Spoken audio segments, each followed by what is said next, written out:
Hello, aspirants, and welcome.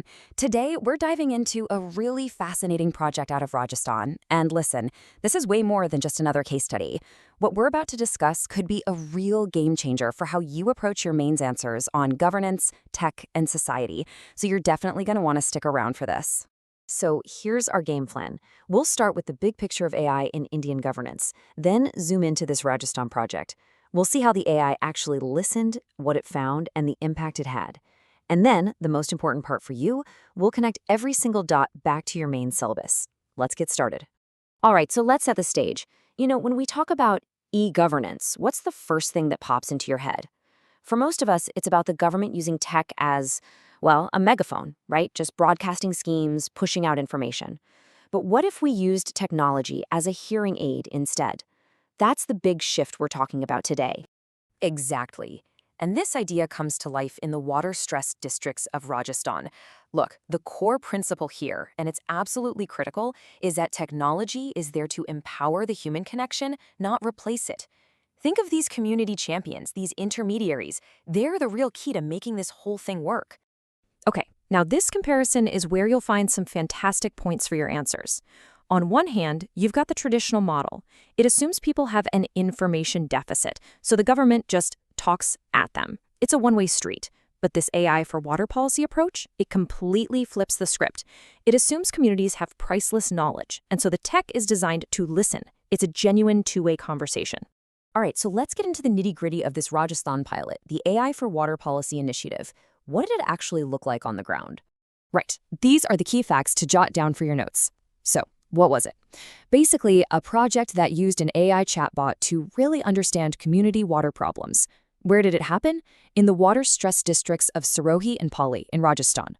The main players were the Center for Microfinance, or CMF, and their tech partner, Collective. And the scale? They managed to conduct 352 really detailed interviews over just 6 months. Pretty impressive. Now, in governance, and this is a key point, the how is often more important than the what.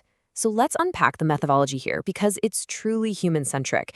And honestly, this is where the real brilliance of the project shines through. It was a 4-step process, and it's beautiful. Step 1, and this is the foundation, build trust.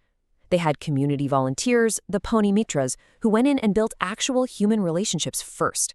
Only then, step 2, did the AI chatbot come in. It held these 20-minute chats on WhatsApp in Hindi and local dialects. Then, step 3, the AI did its magic, transcribing and finding patterns. And finally, and this is so important, step 4, they took those findings back to the people to develop solutions together. And this right here, this is the golden nugget for your GS answers. The AI could listen at scale, yes, but only because the groundwork was already laid. It was those human relationships, that trust built by the Panimitras, that created a safe space for honest conversations. So technology wasn't the hero here. It was the superpowered enabler. The human touch came first. Okay, so the big question is, what did this listening AI actually find out? What were the insights? And, what was the real-world impact?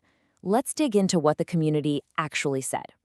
First off, the AI picked up on something incredible, this deep, profound sense of pride and ownership that people felt when water conservation worked.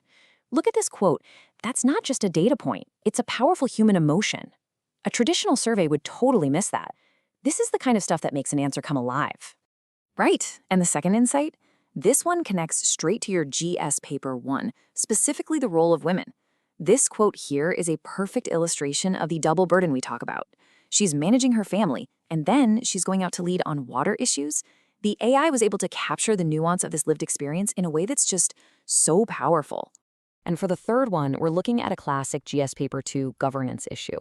The AI pinpointed very specific administrative hurdles, like delays in the Panchayati department, straight from the mouths of the people who are actually affected. You can't get more direct feedback than that. This is the kind of rich, qualitative data that can actually lead to meaningful reforms. And this wasn't just talk. This active listening led to real, tangible outcomes. Get this. CMF, the organizing running it, changed its training program mid-cycle to include Panchayat officials based on the feedback. After the project, more than half the community members went and engaged directly with government officials. They felt more confident. Now that is responsive governance in action. Okay, let's switch gears to what is probably the most important section for you all. How do you actually use this case study in your answers to really make them stand out in the mains? This table here is your framework. It's perfect for creating a strong comparative argument. You can contrast the old top-down approach with this new listening approach across every dimension. What's the goal? What are the assumptions? What's the role of tech? And the final outcome.